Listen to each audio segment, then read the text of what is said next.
అందరికీ నమస్కారం అండి. నేను భారతి కురాకుల. నేను రిటైర్డ్ అసిస్టెంట్ కమిషనర్ను. నేను లేబర్ కోర్టు కూడా నిర్వహించి జ్యుడిషియల్ డ్యూటీస్ కూడా చేయాల్సి వచ్చింది. ఎగ్జిక్యూటివ్ డ్యూటీస్ డబుల్ పీజీ చేసుకున్నాను. నా ఐ హ్యావ్ 65 years. వాకింగ్ చూడండి, బ్యాక్ వాక్. ఆరోగ్యమే మహాభాగ్యం అనేది నా కాన్సెప్ట్. నేను ఇంటర్నేషనల్ మెడలిస్ట్ని కూడా స్పోర్ట్స్లలో. బ్యాక్ వాక్ వల్ల ఇంకా కొంచెం ఇప్పుడు వాకింగ్ అనేది ఆరోగ్యానికి మంచిది అని అందరు వాకింగ్ చేస్తుంటారు. ఆ వాకింగ్లో బ్యాక్ వాక్ ఇంకా మంచి, ఇంకా ఇమ్యూనిటీ పెరిగి, ఇంకా ఎనర్జీ పెరిగి, ఇంకా మనకేంటి కాన్ఫిడెన్స్ లెవెల్స్ ఎక్కువ పెరుగుతాయి.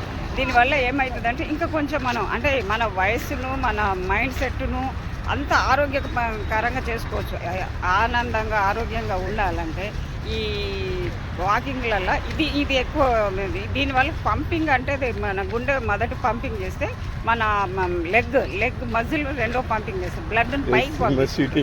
దీనివల్ల ఏమైతే దాంట్లో అంటే మామూలు వాకింగ్ బదులు దీన్ని కూడా చేయటం అనేది చాలా అవసరం కూడా అందరికీ. గుడ్ మార్నింగ్ అండి. ఈరోజు మనం మన ఆరోగ్యమే మహాభాగ్యం అంటే మన హెల్త్ను మనం కాపాడుకోవాలంటే ఇక్కడ చాలా మంది వాకింగ్ వచ్చిన వాళ్ళు ఉంటారు. ఇందులో మన భారతి మేడం అనేది గవర్నర్ రిటైర్మెంట్. ఎందుకంటే ఆమె చిన్న ఏజ్ ఇప్పుడు దాదాపు ఒక 3 పిల్లలకు పెళ్ళిళ్ళు సుతైనాయి. ఇప్పుడు ఏందనంటే ఆమె హెల్త్ను అలా కాపాడుకొని ఇంటర్నేషనల్ లెవెల్గా స్పోర్ట్స్లో గోల్డ్ మెడలిస్టు.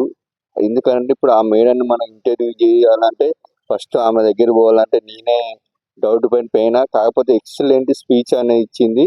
మీరు ఈ వీడియో ప్రతి ఒక్కరు చూసినాను ఆ మేడాన్ని ఆదర్శంగా తీసుకోవాలని మనసుకు అంటే సభ్య సమాజం ఒక మెసేజ్ అంటే మీరు ఖచ్చితంగా మహిళలు ఏదో సెల్ ఫోన్లను పక్కకు పెట్టి మన ఆరోగ్యాన్ని మనం కాపాడుకోవాలంటే డైలీ వచ్చి వాకింగ్ ఎక్సర్సైజ్ చేసి హెల్త్ పరంగా మంచిగా ఉంటే ఏ హాస్పిటల్ ఏది అవసరం లేదు.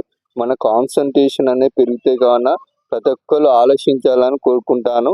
My name is Bhaskar, yoga master, public garden. Thank you.